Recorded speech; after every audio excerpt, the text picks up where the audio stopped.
Hello दोस्तों, मैं विकास कुमार आपका जीएस एकेडमी पटना में बहुत बहुत स्वागत करते हैं। आज का टॉपिक जो हम लोग देखने जाते हैं, पॉलिटी का चैप्टर एक नया फिर से चालू कर रहे हैं। इसमें पहला चैप्टर में पढ़ेंगे क्या, भारत का संवैधानिक परिचय, मतलब कि भारत का संवैधानिक परिचय क्या है। तो अगर इसके अंदर हम दोस्तों अगर बात करें भारत का संवैधानिक परिचय, तो जब ईस्ट इंडिया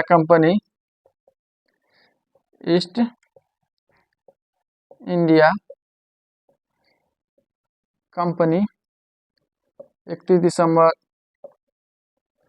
1600 को 31 दिसंबर 1600 को जो भारत आया, तब से क्या हुआ, भारत में ब्रिटिश शासन का यहाँ पे नींव मारा जाता है। लेकिन जब 1773 1773 से लेकर 1858 1773 से लेकर 1858 तक जब भारत में इन्होंने शासन किया, तो इसको जो ब्रिटिश ईस्ट इंडिया कंपनी के जो है अपने केंद्र में अपने क्या मतलब यहाँ शासन जब इस तरह से चालू किया, तो अपने अंदर में रखने के लिए क्या हो गया, अपने अंदर में रखने के लिए अपना नियम कानून क्या हो गया, ब्रिटिश शासन के द्वारा चलाया गया था। जब शुरू में जब ए- एलिजा एलिजाबेथ ने इसको मात्र में कितना 15 वर्ष के लिए शासन करने के लिए दिया था। कितना 15 वर्ष के लिए जो है ना पूर्वोत्तर भारत है, क्योंकि भारत के अगर मानचित्र में पड़ता है क्या, पूरा पूर्वोत्तर भारत में पड़ता है, इसीलिए उसको क्या 15 वर्षों के लिए शासन करने के लिए दिया गया था भारत में। लेकिन जो है 1603 में क्या हो गया, इनकी मृत्यु जब हो गया 1603 ईस्वी में, इसको मृत्यु होने के बाद जो है इसको जब जेम्स प्रथम बना, इसके बाद इसका उत्तराधिकारी कौन बना, जेम्स प्रथम बना। जब जेम्स प्रथम बना 1609 में, जो क्या कर दिया, ईस्ट इंडिया कंपनी को जो है अनगिनत शासन के लिए मतलब भारत में एक अधिकार दे दिया कि आप जो है जब तक चाहे भारत में शासन कर सकते हैं। कब 1609 ईस्वी में, यहाँ तक ठीक है। तो ईस्ट इंडिया कंपनी का भारत आया था 31 दिसंबर 1600 को, और इसको जो है कंपनी का मतलब कि दर्जा भारत में करने के लिए कौन दिया था, एलिजाबेथ प्रथम ने दिया था। उसके बाद 1603 ईस्वी में इसकी मृत्यु हो गई, तो जेम्स प्रथम क्या हो गया, जेम्स प्रथम ने इसको 1609 ईस्वी में जो अनिश्चित काल के लिए शासन दे दिया। अगर भारत में अगर हम शासन की अगर हम बात करें, भारत में अगर हम शासन की बात करें, जब 1757 की पलासी का युद्ध हुआ, 1757 में पलासी का युद्ध हुआ, जब रॉबर्ट क्लाइव ने 57 के जो है भारत में जो है मीर जाफर हो गया, मीर जाफर के बाद सिराजुद्दौला को जब धोखे से मीर जाफर के कहने पर इसको रास्ते में मरवा दिया गया था। यहीं से माना जाता क्या, भारत में 1757 से जो है ईस्ट इंडिया कंपनी का क्या हो गया, ईस्ट इंडिया कंपनी का भारत में जो है विस्तार हो गया, और आंशिक रूप से जो है यहीं से हो गया। लेकिन इसके बाद 1757 के बाद जब 1764 में बक्सर का युद्ध हुआ, 1757 के बाद जब 1764 में बक्सर के युद्ध हुआ, इसमें जो है भारत के तरफ से जो बड़े बड़े शासन थे, अगर बंगाल की अगर हम बात करें, तो बंगाल से कौन था, बंगाल से मीर कासिम हो गया। अवध से कौन था, सुजाउद्दौला था, सुजाउद्दौला।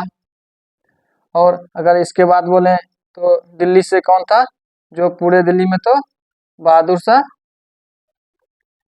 बहादुर शाह कौन था, द्वितीय, या इसको क्या कहते हैं, बहादुर शाह जफर भी कहते हैं। जब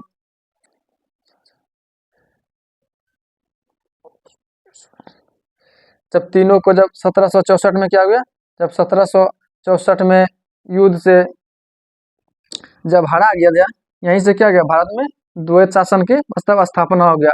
द्वैत शासन की स्थापना का कहने, द्वैत शासन का मतलब क्या, द्वैत शासन का मतलब है जैसे शासन शासन कर रहे हैं हम, मतलब शासन कर रहे हैं आप, लेकिन पैसा कलेक्ट ईस्ट इंडिया कंपनी करता है, वही से शासन का द्वैत शासन से 1765 ईस्वी में, 1765 ईस्वी में क्या हो गया, 1765 ईस्वी से जो है भारत में द्वैत शासन का शुरुआत हो गया था। इसके बाद जब 1773 ईस्वी में यहाँ से जब बंगाल में क्या हो गया, बंगाल में जब शासन ईस्ट इंडिया कंपनी का हो गया, तब जो है जब शासन हो गया तो 1773 का रेगुलेटिंग एक्ट आया।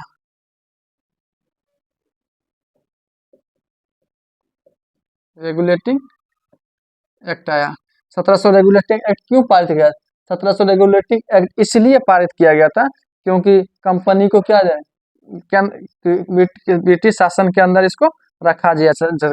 1773 के अधिनियम के तहत ही 1774 में जो है बंगाल में सुप्रीम कोर्ट की स्थापना किया गया था। क्या गया था? सुप्रीम कोर्ट की स्थापना कब किया गया था? 1774 में। और 1772 में ही बंगाल का जो गवर्नर था, बंगाल का गवर्नर को क्या कर दिया था? बंगाल के गवर्नर बंगाल के गवर्नर को गवर्नर जनरल बना दिया गया था। बंगाल के गवर्नर क्या का नाम बदलकर गवर्नर जनरल कर दिया था। क्या करते हैं गवर्नर, यहाँ पे जनरल कर दिया। और बंगाल का प्रथम गवर्नर जनरल कौन बनाया गया था? वारेन हेस्टिंग को। वारेन हेस्टिंग को क्या कर दिया यहाँ पे? 1774 में जब सुप्रीम कोर्ट का यहाँ पे गठन हुआ, तो सुप्रीम कोर्ट का अगर प्रथम हम मुख्य न्यायाधीश के बारे में देख लें,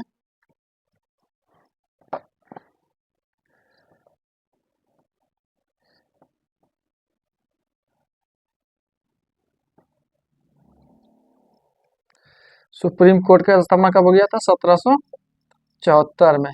इसका मुख्य न्यायाधीश कौन बन गया था प्रथम? एलिजा एम्पे। और 3 जो अन्य न्यायाधीश था, 3 अन्य न्यायाधीश कौन था? Hide, chamber, लिमेस्टर।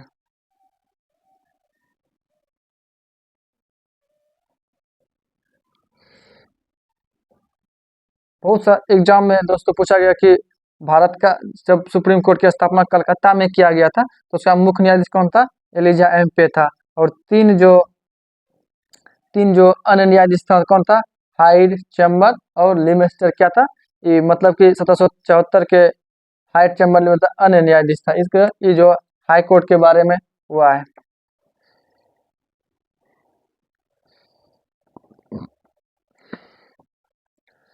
1773 की अगर रेगुलेटिंग एक्ट की अगर हम बात करें दोस्तों, 1773 के रेगुलेटिंग एक्ट जो है ना, उसमें जो है 1773 का जब रेगुलेटिंग एक्ट आया, इसके तहत जब 1774 ईस्वी में सुप्रीम कोर्ट का स्थापना कलकत्ता में किया गया था, तो इसमें जो है ना ये बात का मतलब क्लियर नहीं किया गया था कि सुप्रीम कोर्ट का मतलब कि इसका क्षेत्राधिकार कब वहाँ कहाँ से कहाँ तक रहेगा, और जो है वहाँ का जो सचिव का इसका अधिकार क्षेत्र कहाँ रहेगा, बंगाल, मुंबई। तो इसके लेके बार बार क्या होता था, इसके बीच में लड़ाई होते रहा। इसको जो है ठीक करने के लिए क्या हो गया, 1781 ईस्वी में सेटलमेंट एक्ट आया था।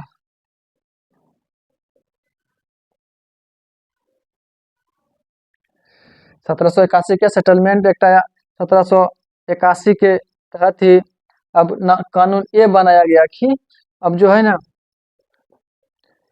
बंगाल के अंदर मुंबई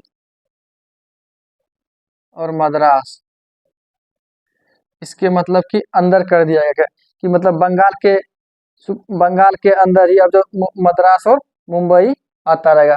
और यहाँ पे ये भी कह दिया गया कि अगर कंपनी के हैसियत से अगर कोई वहाँ का कर्मचारी रहे या फिर काम करने वाला, अगर किसी भी प्रकार का क्या वहाँ पे अगर वो फैसला लेता है, तो उसमें सुप्रीम कोर्ट उसमें कुछ मतलब कि बात का उसमें रंगर नहीं करेगा, मतलब कि उसके प्रति कुछ कानूनी कार्रवाई नहीं कर सकता था। ये नियम किसके लिए बनाया गया था? यहाँ के सुप्रीम कोर्ट के लिए, कि बाद में लड़ाई न होए। इसीलिए 1773 के रेगुलेटिंग का भूल के भी संज्ञा दी जाती है।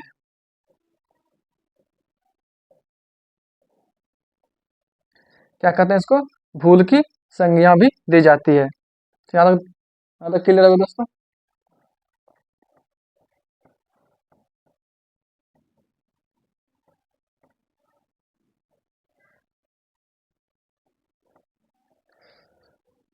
अब इसके बाद देख लेते हैं 1784 का पीट्स इंडिया एक्ट।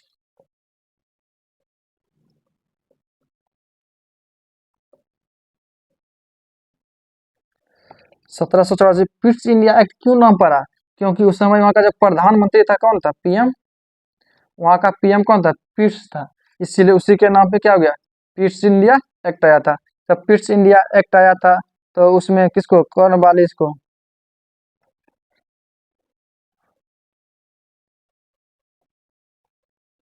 कॉर्नवालिस को वहाँ पे बहाल किया गया था। उसके बाद जब कौन 1784 के पीट्स इंडिया एक्ट के तहत जो वहाँ पे एक board of controller board of controller और पहला और दूसरा था बोर्ड ऑफ डायरेक्टर।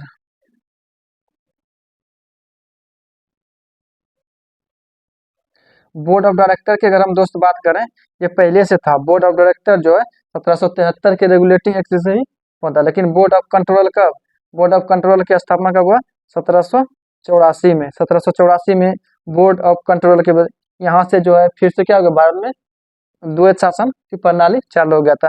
ये जो जब 1700 बोर्ड ऑफ कंट्रोल का 1784 से बोर्ड ऑफ कंट्रोल आया था, इसका काम क्या था? इसका काम था राजनीतिक देखना, और इसका काम था वहाँ के व्यापार को देखना। इसको देखना था व्यापार को देखना। बोर्ड ऑफ डायरेक्टर का काम था। बोर्ड ऑफ कंट्रोल का नाम था कि इसका जब इसका काम ये था कि जो भी फैसला लिया जाए इससे कहाँ पे उसको राजा को वहाँ पे चिन्हित कर, मतलब कि उस चीज से अवगत करवाते रहना कि वहाँ पे ये चल रहा है।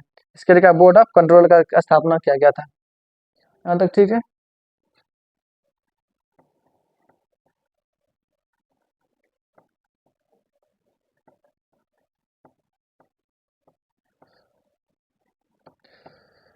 उसके बाद 1786 में जो है 1786 में जब सर कॉर्नवालिस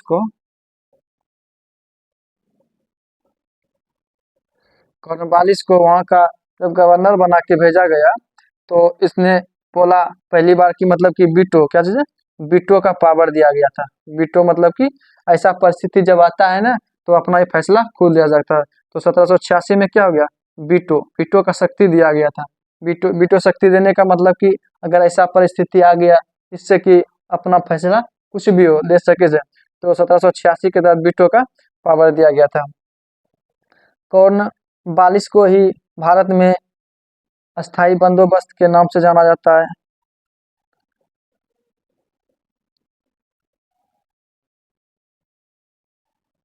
अस्थाई बंदोबस्त किसने लागू किया था? लॉर्ड कॉर्नवालिस ने ही अस्थाई बंदोबस्त भारत में कब? 1793 में लागू किया था। कब किया था? 1793 में।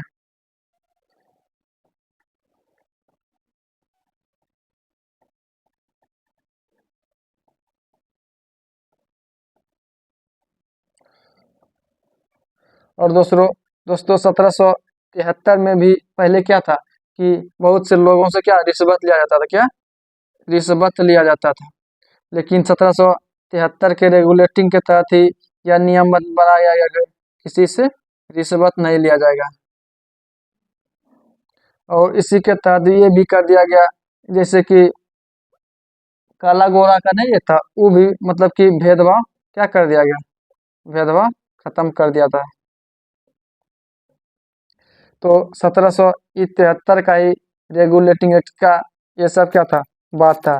लेकिन अगर 1786 के एक्ट के तहत जो है भारत में जो है बीटो का शक्ति पूछा जाता है कि बीटो का शक्ति कब चालू हुआ? भारत में द्वैत शासन फिर से कब तो चालू हुआ था? 1786 से लेकर 1858 तक जो है भारत में फिर से क्या होगा? द्वैत शासन लागू हो गया। 1786 की अगर हम बात करें, 1700 1786 93। ठीक है दोस्तों, तो यहीं पे जो है इसके आगे हम कल देखते हैं फिर। जय हिंद, जय भारत।